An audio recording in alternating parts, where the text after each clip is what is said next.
Warning, viewers' discretion is advised.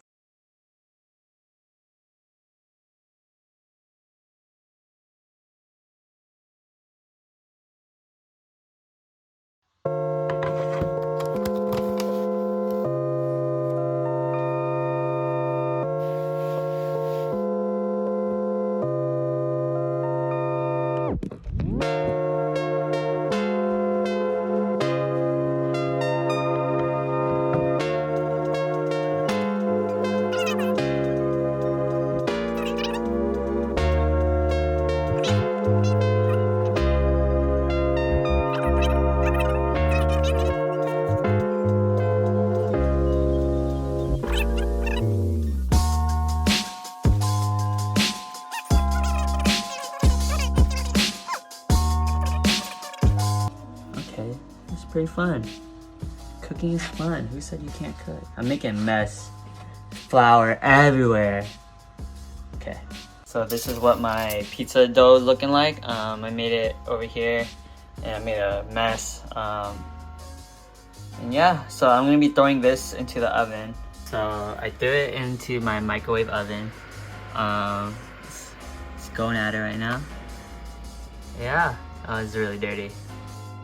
I screwed up. I was supposed to add the toppings before throwing it into the oven. So yeah, I'm doing that real quick. I just pulled it out. Hopefully that doesn't mess anything up too much. Got some ground beef here, and then yep. So I got some pizza sauce that I'm gonna spread on the dough. Some cheese and some good old ground beef. Hey, so here's the final product. You know, it's not looking too bad. I think the crust, something's wrong with the crust. I think, or maybe I put too much flour and then it just looks weird. I can't try it yet because I'm waiting for the others, but I'm not too disappointed, I guess. Thanks for tuning into my cooking. Hello. So today, as you know, we are making pizza.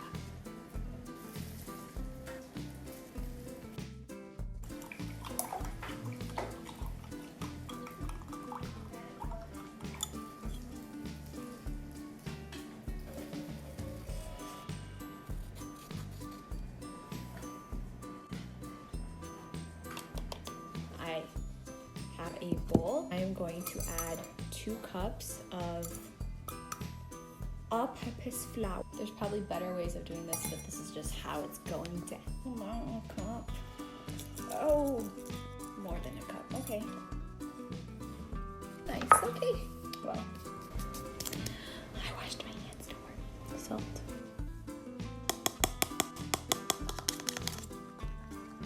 Add my yeast.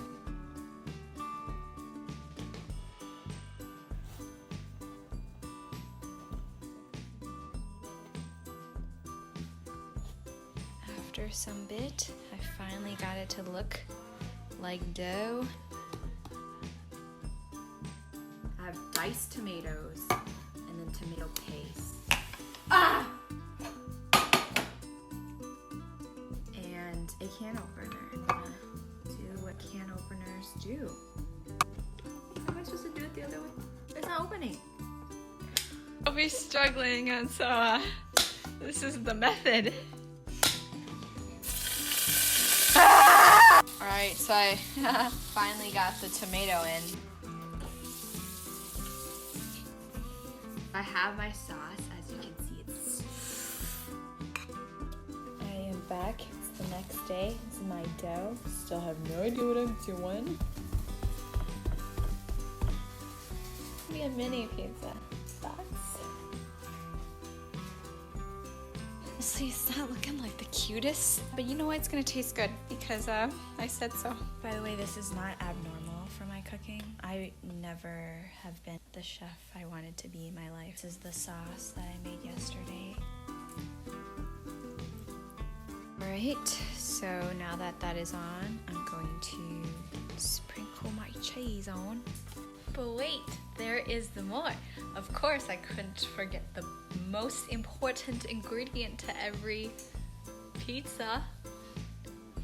Why, isn't this the cutest pizza you've ever seen? Look at that heart. Done. Guy cooking in there. I had turned off the oven on time, but then I didn't take the pizza out because small brain energy. And so, this is the result.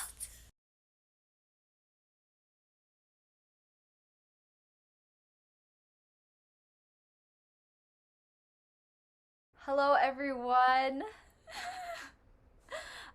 So this month we're celebrating APAHM, and I don't know what order this video will be in, but you probably saw various videos made by other ECC members to showcase different aspects about the Asian Pacific Islander Desi American community. And so for today, we wanted to focus on different activists that may not be very well known but has done really great work for our world. And so we're going to go through and showcase different activists that we really resonated with or thought were super cool, and then at the end we'll talk about what it means to be an activist. My name is Jenny. I am Masu's advocacy chair, and I use pronouns like she, her, hers.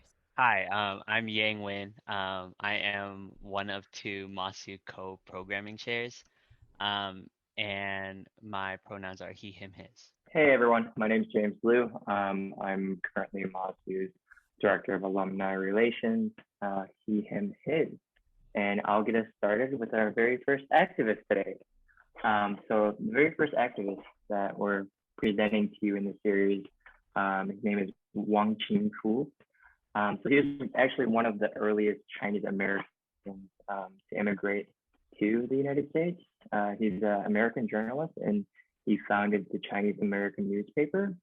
And one of the things that he was actually most well known for in that newspaper was speaking out against anti-Chinese sentiments and stereotypes.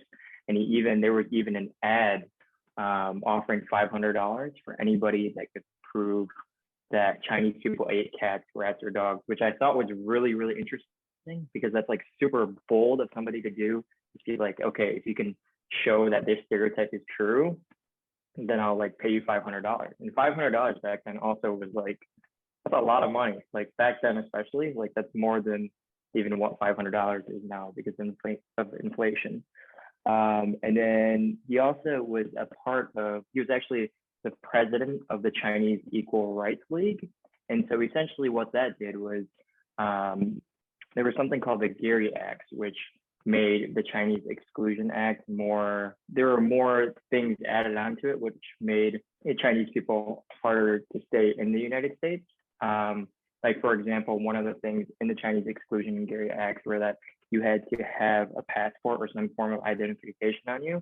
And if police officers stopped you in the road and you didn't have your passport identification on you, that could cause you to be deported back to China just because of that one little hiccup or mistake. And so what Wong Chin Foo and the Chinese Equal Rights League did were they presented to a committee on the Congress against the Chinese Exclusion Act and the Gary Act, which all led to approved modifications of the Exclusion Act, but unfortunately it didn't get reversed, but it did become a little less severe, or there were less rules attached to it back then. So yeah, that's a little bit about Wong Chin Foo. Fun fact, did y'all know that I feel like it's not talked about really often, but before, so like the Chinese Exclusion Act is like known as like the first exclusion, but there was an act against specifically Asian women or Chinese women before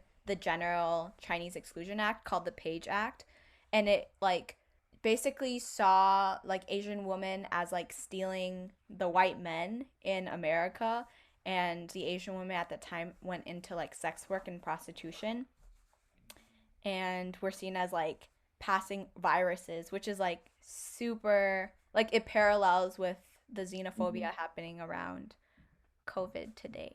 That's super interesting. Do you know when when this Page Act was? I don't know like the exact date. I think it was like the 1800s. Yeah, 1875 actually. Interesting. We just like don't talk about it as often, which is why like intersectionality is so important. I think it's interesting that, like, personally, I've never even heard of this before. Yeah, me too. Yeah, when I first heard of it, I was like mind blown because no one talks about it. I guess yeah, my person is up next, Eqbal Ahmad. So like Wong Chin Foo, he's actually also a journalist. But he was a Pakistani political scientist, writer, teacher, and a journalist, and his main focus was to reveal like injustices from around the world. So one of his biggest things was that he was super against like the American policies regarding like the Vietnam War in Cambodia in 1965 and 1968. He was part of like the earliest and most vocal people about it. And something that I found interesting actually was that him and a group of like other activists, they were charged for plotting to kidnap Henry Kissinger, which was President Nixon's national security advisor at the time. And their plan was to kidnap him and disrupt like government operations, and to demand for the government to end the war in Southeast Asia by holding Henry Kissinger for ransom. So I thought that was really interesting. And yeah, after he retired from like his his teaching job and whatnot, he moved back to Pakistan, and then he just worked for a local newspaper promoting like social democracy for Muslim countries. And he was trying to prevent like extremism, poverty, and injustice in like in the Middle East. That's crazy to go as far as to kidnapping a president's security advisor. Wow. Yeah, I think it's interesting that he went back home. I don't know. It makes me think like why? Like if he cuz I feel like at least a lot of Asians kind of like idolize this like American dream, but for him Hmm. for whatever reason like he went back. He went back to his home. Is he still around to this day? Do you know, Yang? No, he passed away in 1999 in Pakistan. So yeah, I think Interesting. he was raised in Pakistan, and then he came to America around the like the time of that we were involved with the Vietnam War. And then he went Hmm. back to Pakistan in 1997, yeah. Yeah, definitely.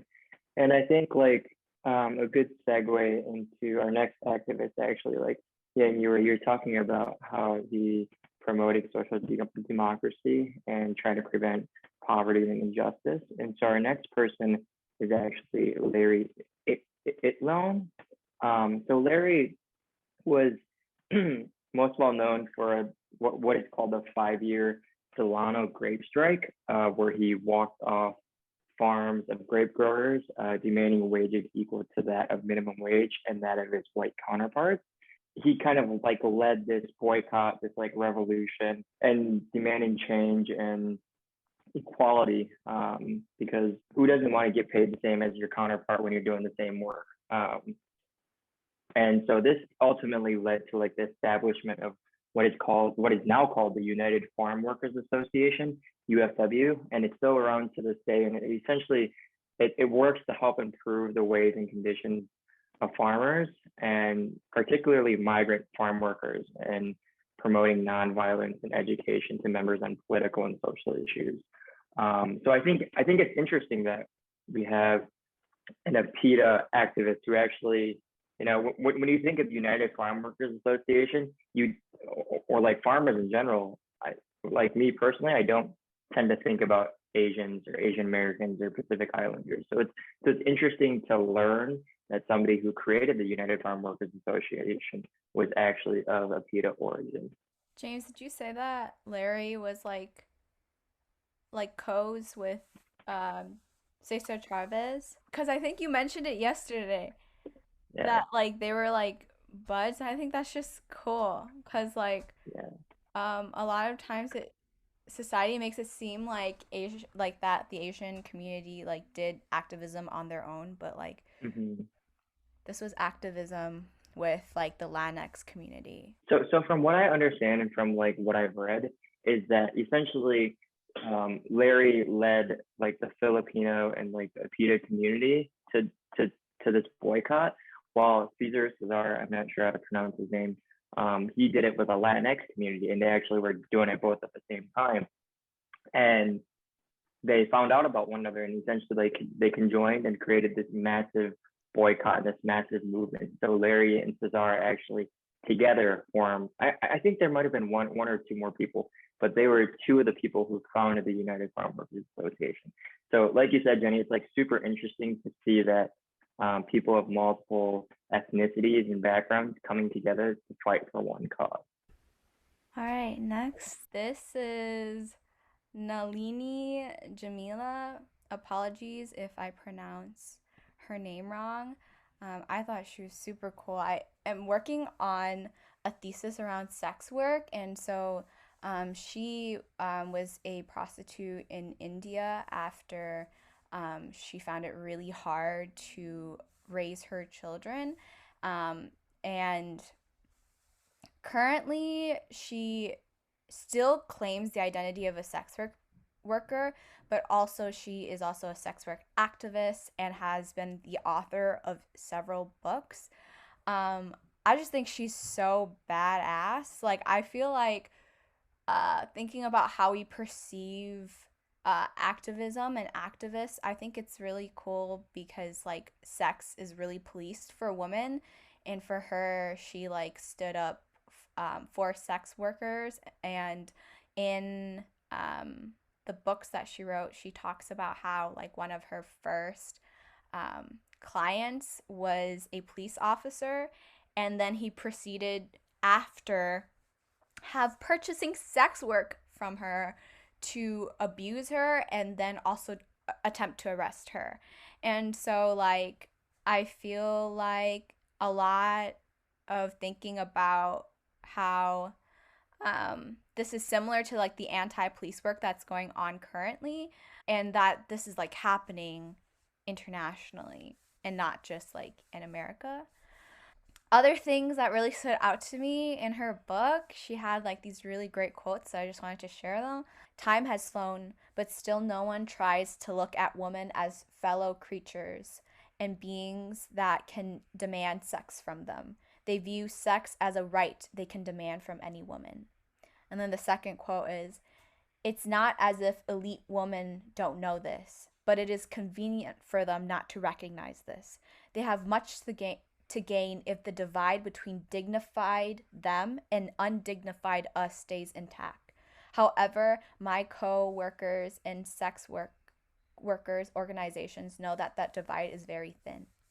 And so like this is like, so currently we're filming in March, and it's like International Women's Month, or like Women's Rights Month, and I just think that's a really nice and good reminder that like even amongst women that we need to like come together in solidarity, and there's no woman that is more or less worthy than one another. And so I just thought it's really cool, and it shows so much compassion from her as an activist. And so she had worked towards getting the governments to provide sex education, and also condoms, that like those were resources that were out and available to people.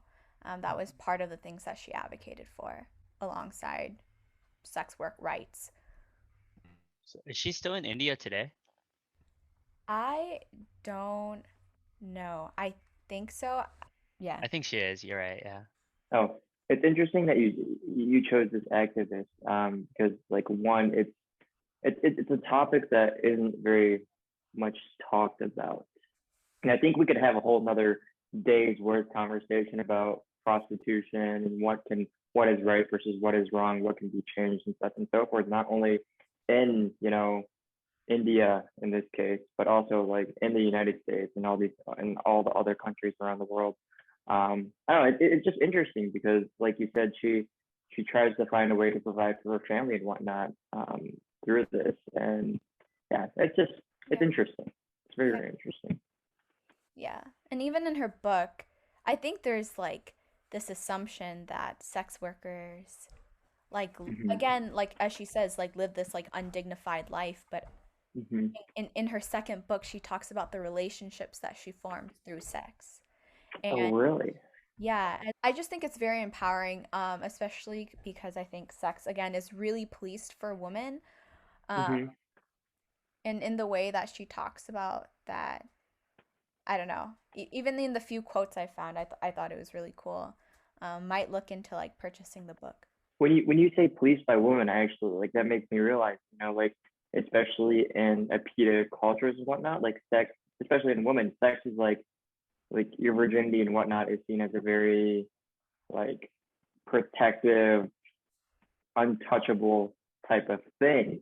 And so for her to come forth and bring these bring these issues to the surface is like it's a whole nother level up there, I think. Like you're not only fighting the government, but you're fighting culture and traditions and what people believe for like centuries.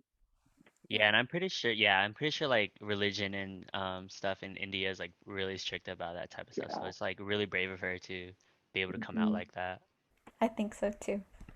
All right, yeah, so this is my next activist, Merle Woo. She is a Chinese American academic, poet, and activist. She was actually described as one of the leading members of the Radical Women and the Freedom Socialist Party. And yeah, one fun fact about her is that she came out as a lesbian in the late 1970s. And ever since she's actually married.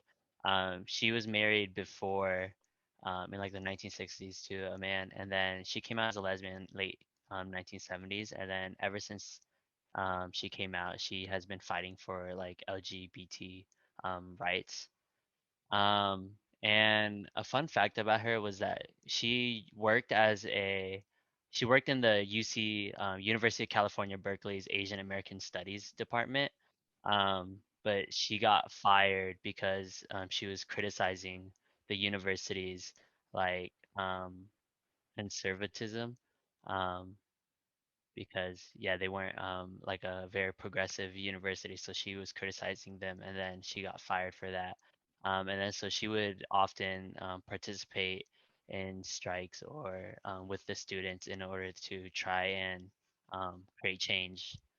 And yeah, so she's the 1968 to 1969 Third World Student strikes at the university. Those were some of her like biggest moments on becoming an activist, and she's still around today. And just fighting, yeah, for rights. Dang, she's a beast. Like this is who you want as a professor. Because if you think about it, like to become a professor and to become a teacher, you do things on behalf of your students. And so like taking the risk and, really fighting for what you believe in and really like even putting your job and your reputation, everything you have on the line because you're fighting. Like I guess this speaks for activism in itself, like putting your reputation, your job, everything you have on the line to fight for what you believe is right. And in this Hmm. case, like fighting with your students and protesting with your students, um, I think is very admirable, because I'm sure we all know of like some professors nowadays who wouldn't do this type of thing. They would rather keep their reputation, keep their job, you know, stand on the side of administration and whatnot. So Hmm. she's a beast. Yeah. I just think it's so brave. Yeah, I think she started teaching at like the San Francisco State University afterwards. I'm not sure if she's still a teacher now or not, but she's like 70 something. All right, so next up we have Hinaleimoana Kwai Kong Wong-Kalu. Uh, again, I apologize if I pronounce her name incorrectly. Um, Her nickname is uh, Kumu Hina, and so she is a native Hawaiian Mahu activist. So in Hawaii, Mahu is considered like a third gender. It was described as a place in the middle between male and female. Um, we might traditionally know that as to be trans woman identity. Um, and so she works as a hula teacher and a filmmaker, as a community leader in the field of language and cultural preservation. And what's really cool is her activism is in like demanding for justice, but in a way that reshapes the culture. So she's like known as this like culture icon in the way that she is like unapologetically herself and demanding sorts of like that change in her society and in her home. And it's still like very much rooted in the love that she has for like Hawaii and stuff at the same time, demanding like these sorts of changes and needs that she has, creating that space for other folks who also identify as mahu. So I thought she was super cool. Pretty sure she still lives in Hawaii, but she's also served in like the US trying to get change from the top down. I'm glad you included this activist because I think like I guess like speaking on behalf of all of our activists, we have like a very diverse batch of people that we talk about today. And like not many people think of Hawaii or Hawaiian as, you know, a part of the PETA because you think of Hawaii as, you know, a part of the United States. So I'm glad you included this activist. Yeah, so like especially for Native Hawaiians and like the Pacific Islander community, American was Mhm. forced upon them, and so actually some Pacific Islanders don't identify with the Asian community. And I think that's also important to recognize is that like Native Hawaiians were here and then the American identity was forced onto them when Hawaii was taken, colonized. Those are our six activists, and after like talking about all six and like doing our research, what is everyone's thoughts? Like, what is activism to y'all, and like who is considered an activist? So yeah, so for I guess I answer the first one, but what is activism? I think, in my opinion, I think is just like whenever someone is fighting for political or social care for others, to benefit others, to try to just yeah try to create a better life for other people in general. And I think anyone can be an activist. It just depends on what you believe in. I think activism can be both. I think when we think of activism, we always think of something physical, like you think of Larry Itlong and like leading that boycott against the grape farms and whatnot. But I think it like especially in our generation, a lot of it can actually be you know like digital or social or especially with like COVID and stuff like that. You can't do as much physical. So I think activism is not only a physical component, but there's also a digital media aspect to it. Like you see a lot of filmmakers, like the very last one that you presented, Jenny, um, was a filmmaker. And so I think there's multiple components to activism. Yeah, and I feel like there are like we presented six, but there's like so many activists. They never reach the limelight, or like navigating the system is difficult, but it doesn't necessarily mean that they're not doing activism. And I think like Mm-hmm. going back to what Yang said, I think it's just like really like providing care and like demanding change in our society in like some shape or form so that we can just like include the identities and like prevent violence from our state or like our society to one another. I think like something that just came to mind about activism is like I don't know how to put this into words, but like I'm thinking of like protests and like how people get arrested from protests and such and so forth. What's the point of activism and a crime, if that makes sense? Like, what's the, you know what I mean? Like you see a lot of protests and you see like protesters getting arrested. Is there a fine line between what is right and wrong in activism that may lead to like a criminal charge? Yeah, I feel like there's a huge difference between like crime and harm. Like, there's one thing to commit a crime, and then there's another to cause harm. And I feel Mhm. like oftentimes things that are criminalized sometimes just aren't even harmful, and it's like the state, and by state I'm like referring to like the actual state and then like the government trying to like hold control. Like for example, going back to Nalini, for example, um was really living her own life, trying to provide for her family, and it was seen as a crime, but she wasn't doing any harm. If anything, the police that abused her Mm-hmm. and arrest her, that is harm, but that isn't criminalized. At least for me, that's where I draw the line. If I'm stealing, but to provide for myself because I don't have enough food to survive, I don't know. Like, does that really deserve being punished for? Or can we offer care to one another when we are in need? Yeah. So what is an activist, do y'all think? No, sorry. Who is an activist? Sorry.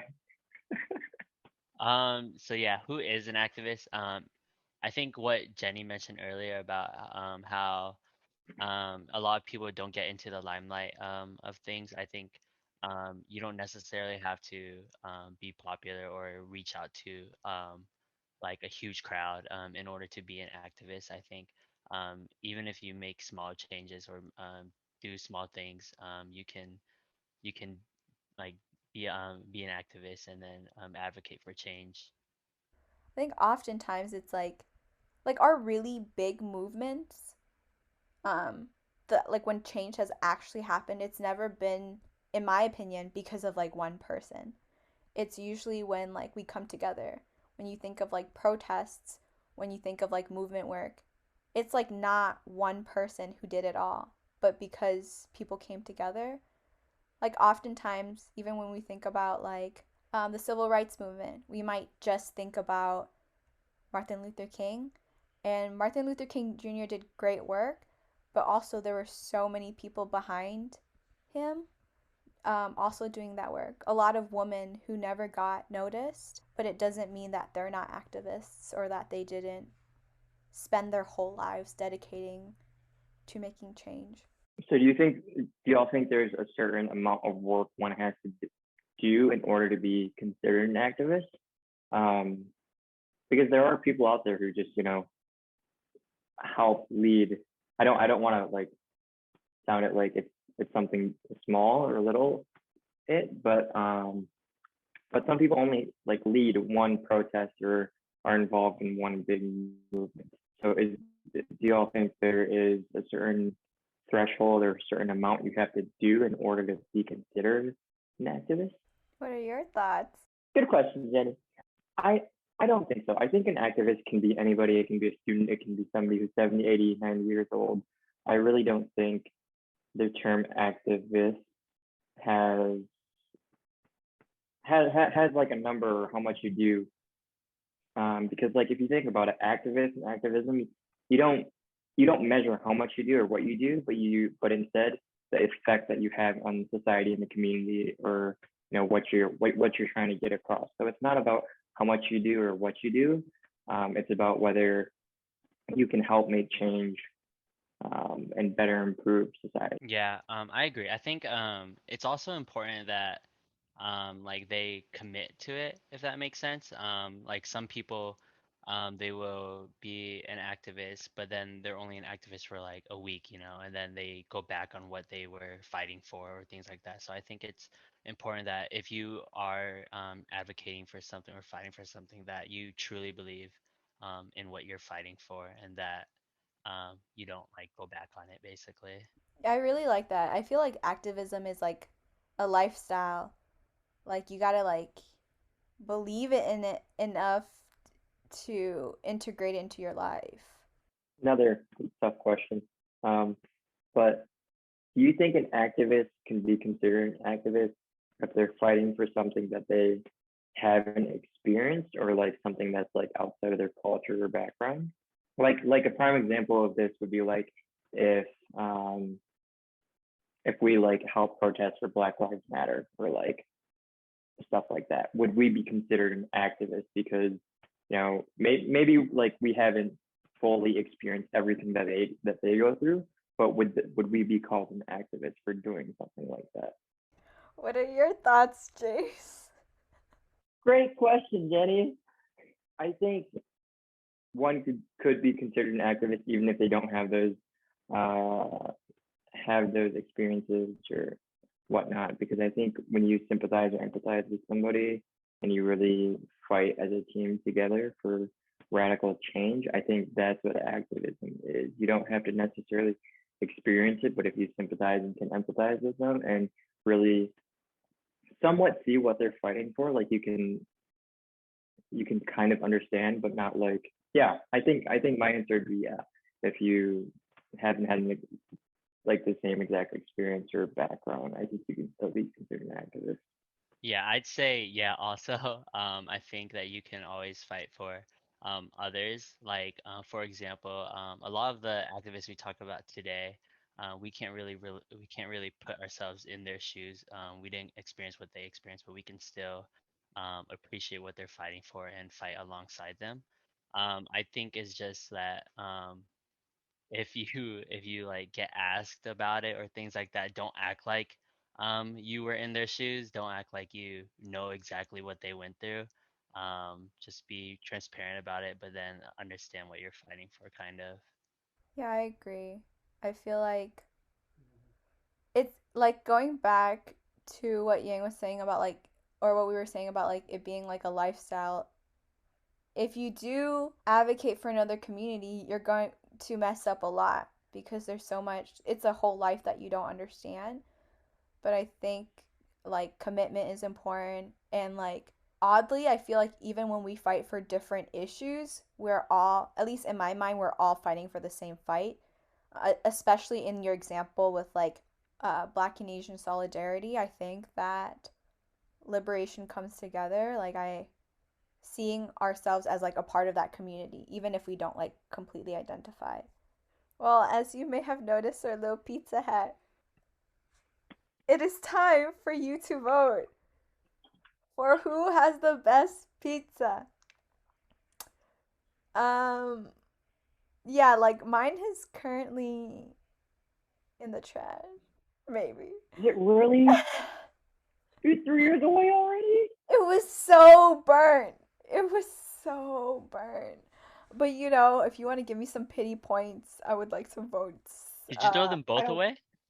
I don't know. My grandma threw them away. Yeah, don't give her pity points. She burnt your pizza. Are we voting or is this the audience? Oh, The yeah. audience is voting. Are Okay. we voting? I vote for myself. I'll give you a pity vote, Jenny. Thank you, thank you, thank you. Hey. No, I'll give the vote to James. The true winner. I don't know how yours looks so good, but This stuffed crust. This dude really went above and beyond. yeah, I he told you I does had some the surprises stuffed up my crust. sleeve. I watched a total of one YouTube video. I watched like at least 4 different YouTube videos. How much did you spend on your pizzas? I had most of the stuff at home. So like I don't know. Like Mine was like 15. yeah, same 15. But I'm probably not gonna use like half of my ingredients ever again. So What did you buy, Ian? like I got self-rising flour or something like that, which I don't know if I'll ever use. I bought the pizza sauce. Um, I don't, unless I plan to make another pizza in the future, I probably won't be using like it. So yeah. Yeah. I'm making another pizza because I did not just spend $15. You can redeem yourself. I'm going to redeem Burn a myself. pizza. I'll send y'all videos. Mhm. Anyway, I'm gonna pause this. Bye. Peace out. It's pretty Honey, rough, dude. mine is so rough. I don't want to put your pizzas to shame. Okay, I'll go first since I'm not very confident on mine. Okay, so this is what it looks like. Wait, no, we need an up close view. Give us a little like. It's blurry. So I put marinara sauce on it, mozzarella cheese, and then there's just ground beef on it. But I think I burnt it like really bad because I think I put it in way too early, and then like when I pulled it out, everything was like dark. brownish, and then I was like, oh man. So I put some mozzarella cheese on top, and then melted it to make it look slightly better. Oh And my then god, so that's yeah. so smart. That's big brain. That Should is I do smart. that? Mine is bad. It was really cute at first. I gotta show you the post because I'm so embarrassed. Oh yeah, my dough turned out really ugly looking, but it's all right. This is how it was in the beginning. Oh You made wow. two? Blue as shit. But You then made two? I put it for way too long and now it's all Oh burned. no. All right. Embarrassing. I guess it's my turn. Okay. So this is mine. And Oh wow. it's got cheese stuffed crust. So I put cheese in the middle. So there's cheese How'd in you the do crust. that? See, there's cheese in the crust. This dude went Wow. all out. It's got pesto sauce on it with seasoned chicken, tomatoes, spinach, and roasted garlic. Oh, you trying it now? All right, let's try it. Oh, mine's burnt. And I like burnt food. This is burnt for burnt. Mine's not too bad actually. Is the outside crust is really hard, but the inside isn't. It's still a little chewy, so it's not too bad. I made a little too much for one person.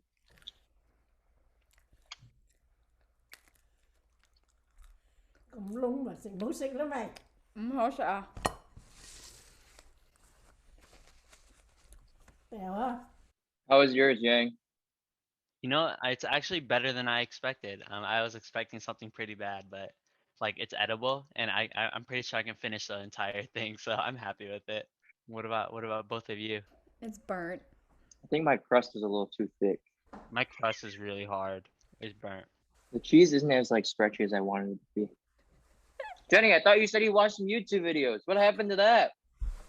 I feel like it was going to be perfect, but then I didn't take it out of the oven, so. Did the YouTube videos tell you to leave it in the oven?